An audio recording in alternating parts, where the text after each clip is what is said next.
what brought you out here to the No Kings protest? I was invited by a friend to see what the fuss was about. So it's like, I guess people got bored of Palestine. So I guess they're shifting back to like hating Trump again. Okay. So, it's just funny to see. I'm just here to see people just follow the trend.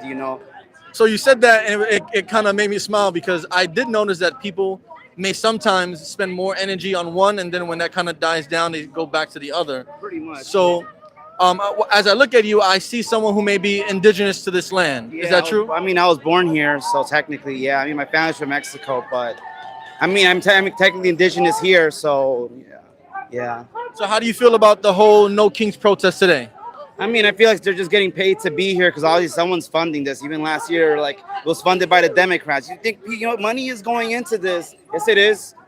Anyways, like George Soros and all those, like the Chinese government, especially the Russian spies, and even with the Iranians are funding this as well. So you don't think this is like a genuine protest? No, they're getting paid like cash money to be here. Where do you think those speakers come from? Who's getting all these flags? Like I know there's the same people from like the Drag Story Hours. The whole these are like the same Palestine weirdos, like the same I hate Trump people, the Mamdani crowd, the leftists. These are all the same people, the communist weirdos, you know what I mean? So what would you like to see instead of this? I would just like to see a happy society. Now people are just angry about laws that are being enforced. Like for me, people are like, oh, you're Mexican, so you should hate ICE. But you realize when you go to Mexico illegally, you can get deported. And that's like with any country, Canada has an ICE too. In Mexico, they call it MICE, the Mexican Immigration, customs and office. But yeah.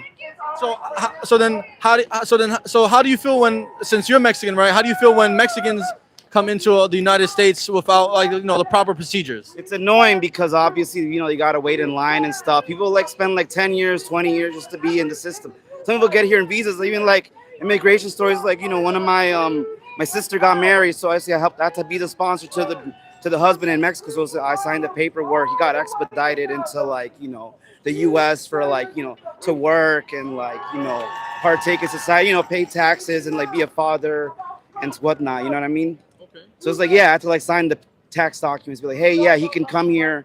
Say if something happens to him, I'll look after him. And that's what the government told me. So it's there are ways to get into America. Just takes time. My mom, she got her citizenship.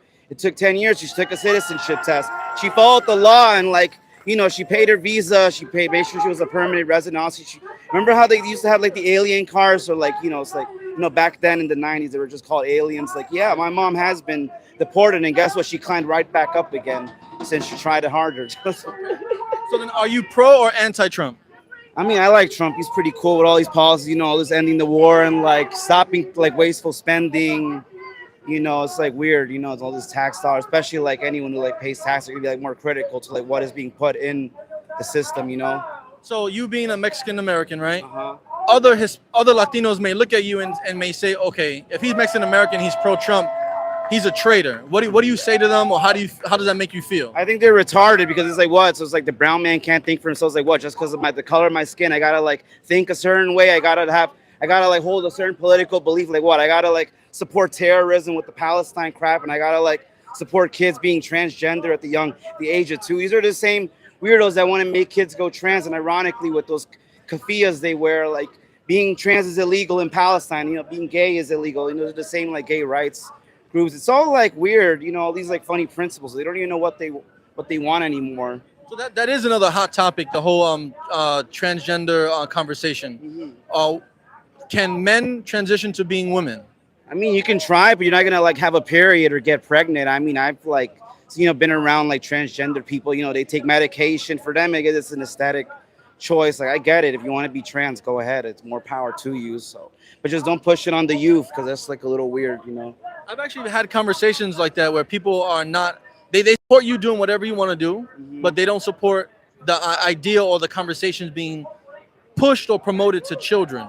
Yeah, look at Heather has 2 moms. You seen with Netflix weirdo series Big Mouth and all these Coco Melon all pushing some weirdo agendas. And why does Sally have 2 daddies? Maybe I'm a boy, but maybe I want to wear a dress and other boys. And you're teaching this to 8-year-olds or whoever. Very young demographic. Do you think the transgender community has a place amongst the struggles of Latinos? That's a really good question. I don't know that many Latino transgender people. So it's like really hard to say. I mean, maybe like he once, and I guess he didn't have that much support. I mean, like, yeah, you as a man, would wear a dress and like he would try to be transgender, and like you'd wonder what's up with his funny outfits. So just like maybe not really. I mean, damn. Get back to me on that one. No, I don't think there's that much support for transition. Any final words for the Latino community that are watching? Hey, what's up, Latino community? Follow me on Instagram, BLM Chinatown. We outside. Dude, it's like weird out here, so keeping it weird. Okay. Shit, Oh, thanks. thank you. I appreciate it. Thank you. Take care. You too.